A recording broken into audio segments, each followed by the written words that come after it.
Welcome to October's energy forecast.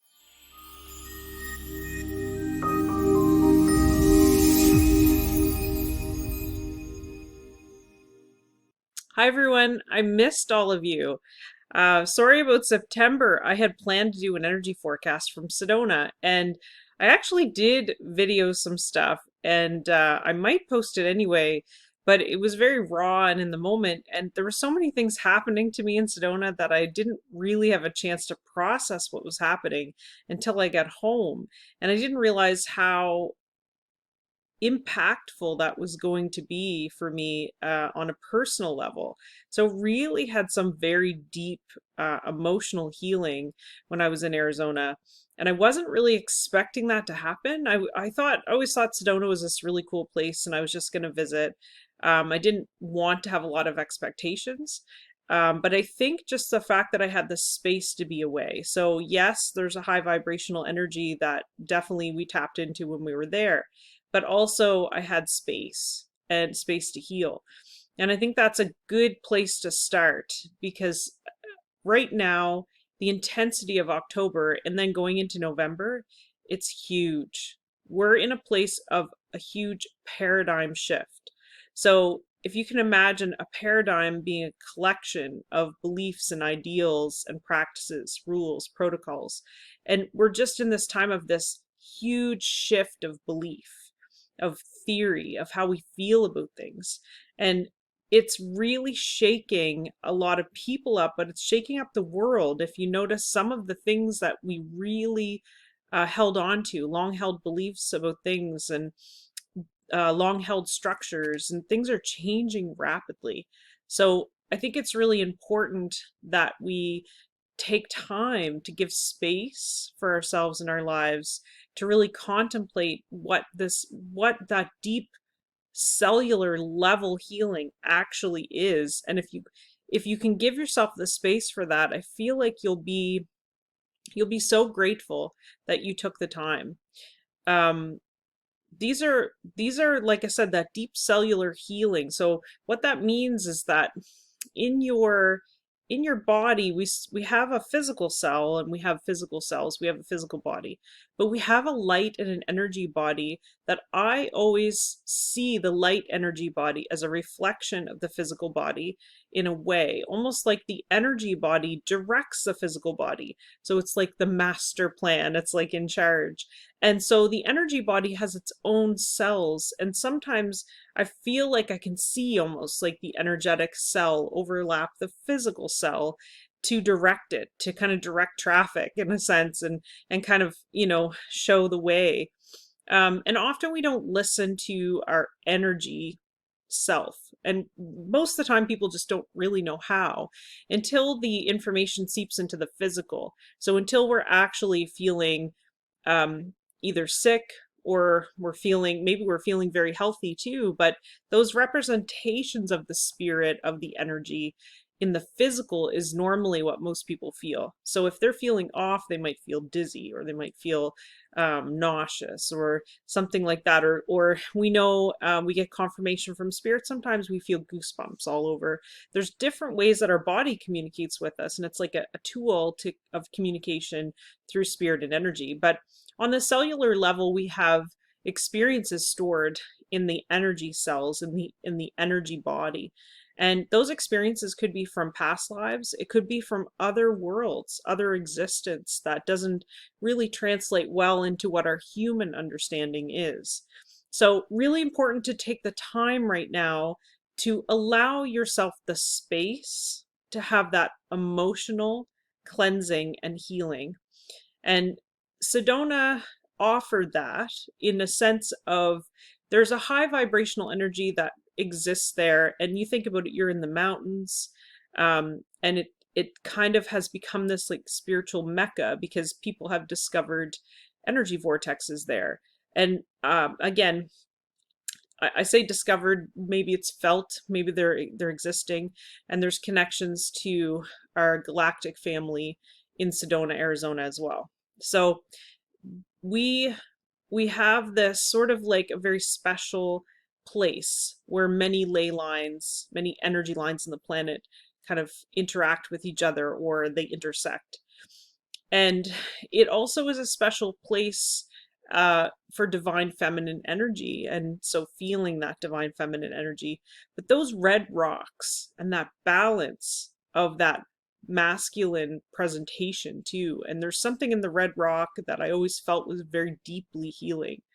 So for us to be there and be surrounded by nature, spending a lot of time outside and just feeling the vibrational energy there was very good for us. We also kind of tested something out there. This was sort of meant to be our, I guess, our pre-honeymoon. So we tested out kind of this idea that you can just follow your feelings and intuition and have them lead you to what you need to experience. And we had the freedom to do that, we had the time to do that, we had the means to do it. So to have an openness, to allow yourself to feel open and feel the flow and really listen to your heart. And your heart doesn't communicate the same way as your head does. So your heart is more, it is more an emotional feeling sometimes. Sometimes you might feel a little flutter that speaks to you. Sometimes you feel this openness in your chest or this like expansion. So there's different feelings, but most of the time I just kind of was trusting. We were just trusting where we felt like we were drawn to go. And we'd often be drawn to these very interesting energy intersections or vortexes as they've been named, although it's not exactly the correct name for what they are. A vortex kind of tells you, it kind of speaks to you in a way, it makes you think that something's being sucked in, but that's really not what's happening in these very sacred sites. So I would say that we were drawn to different places and we go there, have an experience that was like mind blowing, amazing. And then the next day we would have our confirmation. So we'd run into somebody at a store that we'd be talking to, or at a restaurant, or on the street, or on a tour or something. We'd have some confirmation that we were in the right place at the right time to receive the energy we needed to receive in that moment. So there was a lot of trust involved, because as you can imagine, you're going on vacation and you have this feeling like you need to see certain things. And so you have a list, and then the list kind of changed quite a bit when we were there. But I will say this, it was a lesson in listening to the heart and allowing your heart to guide your experience. And I think that's really important lesson for October, because we've already been through so much upheaval and so much change. But I'm telling you that the intensity of October, it could blow you out of the water if you are not trying to stay in your center. So that means not doing things that you really don't want to do just because other people are asking you to. So people pleasers out there, please hear this. You must listen to what you really want. And I know I've talked to lots of people pleasers and they'll say things like, I don't know what I want. I just don't know. If you don't know in your head what you want, your heart does know. And you can trick yourself sometimes and ask yourself the question and just say, do I really want to go out to coffee with so and so? And if your initial reaction is you feel tense, your body tenses up, or your stomach tenses or wrenches, or you feel a little bit off in your head, like a little bit foggy or dizzy, you've got your answer. It's not the right time to see that person, or maybe you don't want to spend time with that person at all. And it's okay to say no. So that's an example. Think of when things are flowing, what's it look like? A flowing river looks very open, there's movement. But if you feel like you're tense and things close up, maybe there's a dam across the river, it stops the water, it stops the flow. So stop, no, and no movement, no. Blockage, no. Tense, no. But if you feel open, relaxed, if you feel a sense of peace within you, when you ask yourself, do I want to do this or that? Or how do I feel about this or that? If you feel open and relaxed, if you feel a sense of stillness or excitement even, but excitement, but openness to the opportunity, then you have your answer. And you need to trust those feelings. Now, that I was talking about intensity for October, we're going to see systems are kind of like very precarious. I think that I don't feel like our galactic family, because the universe, galactic family, I feel like they know what is happening. They know ahead of time. Nobody's going to let us fall. In the universe here, we're very protected and loved. So with love, we have the old versus the new. We have the shift happening where the structures are starting to crumble, but we need them to crumble a bit so we can change them. So hopefully what I'm feeling is this change, like we have some change and we have like cracks in the foundation, but then we find a way to fix them. And we have a little bit more cracks over here and we fix that. And we come up with creative solutions because there's a lot of innovation for the rest of this year, because we are very innovative beings and we're problem solvers and critical thinkers. But we've got to have that openness to realize we're letting go of the old and the new is pushing forward. No matter what we do, we can't stop it. We can't stay in the comfort zones anymore. So we are being called forward. We're being called forward to act as if you are sort of like um, that living prayer, that representation of what you want to manifest. And one of my notes fell down here. Sorry. The energy of October is very warrior like. Okay, so very resilient, very strong, brave, courageous, but also with love. So you got to remember, like this feeling comes with a lot of love. So there's a warrior like feeling, like we want revolution, we want change. But if you look beyond the dramatic, tense part of that revolution, people are doing it with intention, and a lot of people are doing it from a place of change for betterment, therefore love, more love and acceptance and openness for other people. So that energy is there and that energy is working. It's our job to have a picture of the future, have a picture of how you want things to be, and focus on that. So all the little hurts, all the little challenges, adversities, and things that we stumble over don't they don't add up to as much when you have your eyes on the goal and when you're embodying what you want to see. What, it's that old thing, like, be the change, okay? And embody the change, embody what you want to see in the world. Everything's unraveling very quickly. So if you're looking around and you're watching financial systems, stock market, there's a lot of changes around financial things and money, and the solidness of money is kind of dissolving. And we have this like up and down. So you're noticing like, oh, we can use our debit card today, oh, but we can't tomorrow, and people are still trying to hang on to cash. And I would say I think we're going to end up in a balance, and I think it's going to work out okay. But yes, like we can't totally get rid of cash. It's important, but you're going to see more bartering, more trading, services, and then also this like, um, pushback against things that are unreliable, or like that value is more important. So that's why I think we might see like a little bit of a resurgence of people using cash, because it's value in your hand, it's physical, it's solid. But we also have the balance, or I guess the opposite contrast of technology is really forcing its way through. We've got quite a lot of um, push from technological advancements right now too. So you're seeing that back and forth. So that's why I think we're seeing like, debit and credit systems kind of, they'll fail, or our electricity, we just had a major storm here in Atlantic Canada, and many went without power. Some people still don't have power days later. So that's a big eye opener when all of a sudden electricity is like everything now. It controls everything. And when we don't have it, nothing works. So a lot of shifting and changing around that. And we have to be flexible and move with it in order to keep that flow that I was talking about, the movement to flow towards the things that we want to see, and not get stuck in all the challenges, all those little hurts and pains that I was talking about.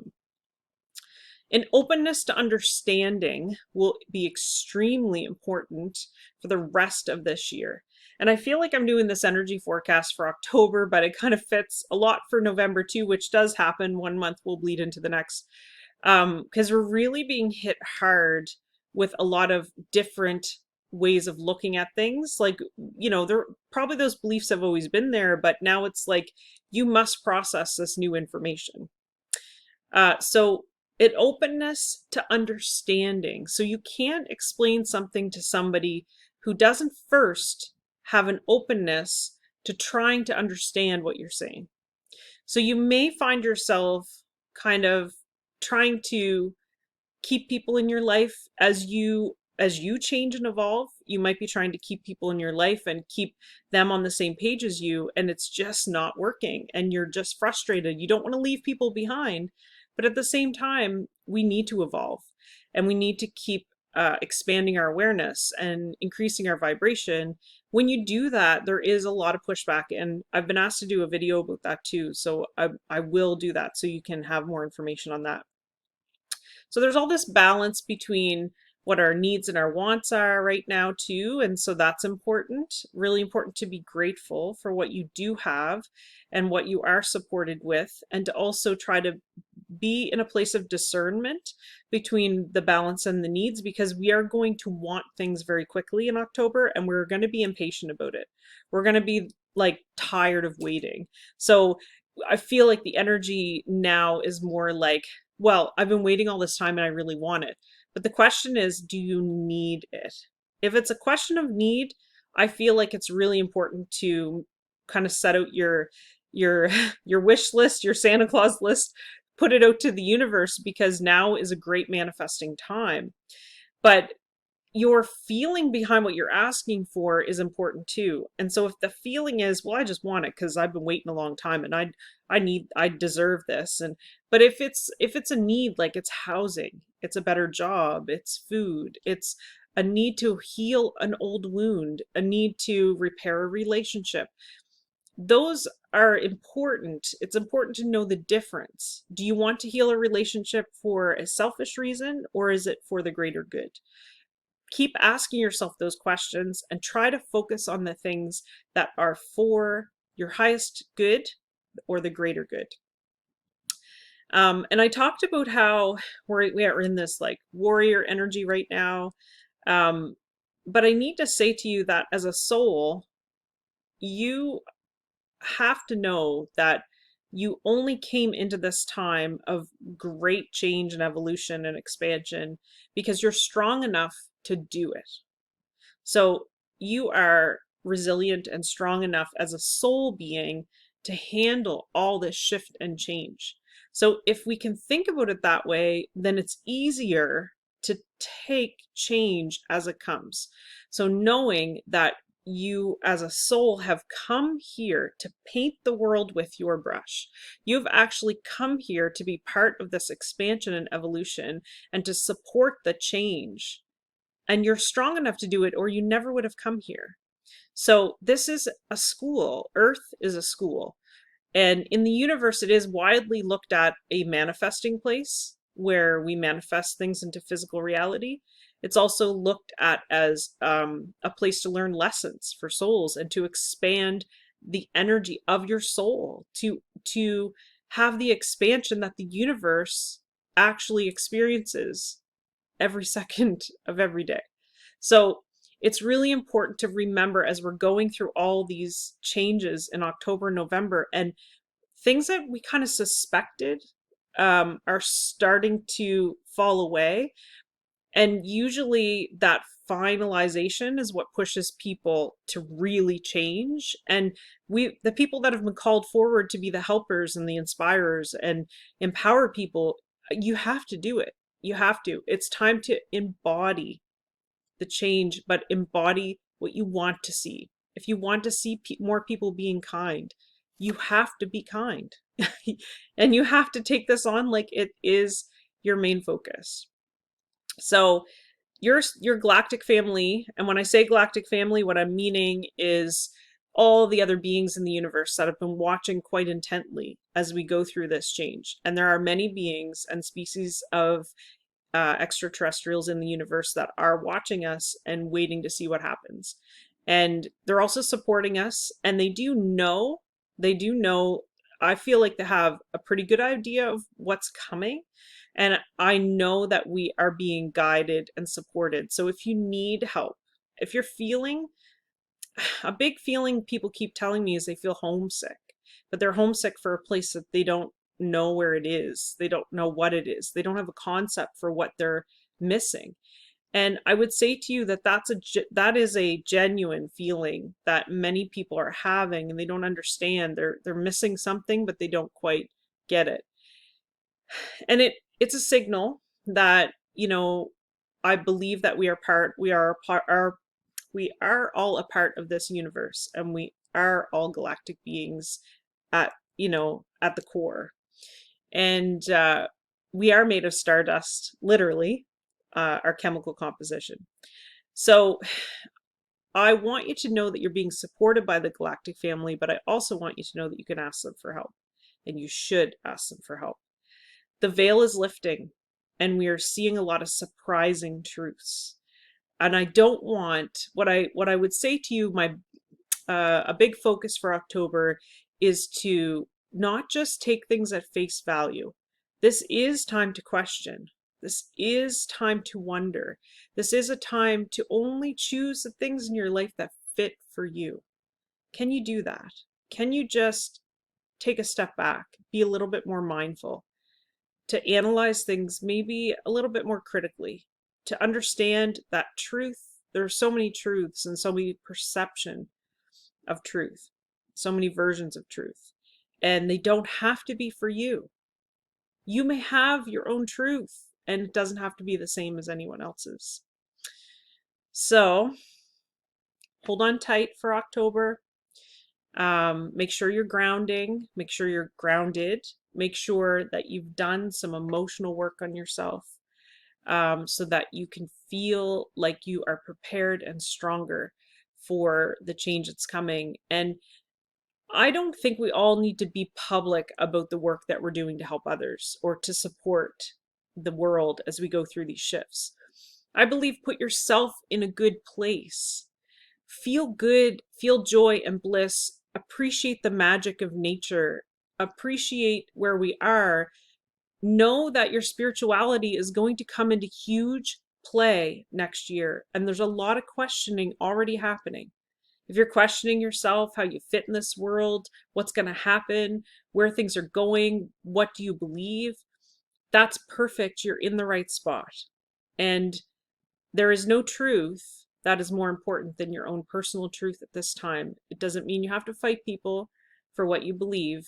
You just have to be in that energy of strength and compassion, and putting out sort of that energy of love to the world and intention for what you want to see. So you don't have to be loud about how you're being called to help the earth or people or this change.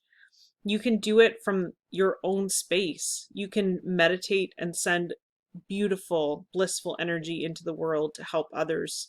You can have intentions for what you would like to see. So for instance, all of us would like to see an end to the war in Ukraine. So let's all send energy to that. Let's send energy to all the people that are fighting for what they believe in right now. They're fighting for change. They're fighting for balance. They're fighting for hope. And I feel like you can be loud if you need to. You need to be yourself. You need to do the thing that feels right to you. But we also can just embody the feelings that we want to see out there in other people, in groups, in society, in government, in law, all those different areas of society. We can project a beautiful energy, and our energy from our heart center is much more powerful than anything that we have been challenged with. So look after yourself this October, and know that we are spiritual beings at heart. So We just need to know that the spiritual self, the energy self, if it's healthy and if it's happy and if it knows where it's going, the physical self works itself out. Blessings, and I will see you again in November.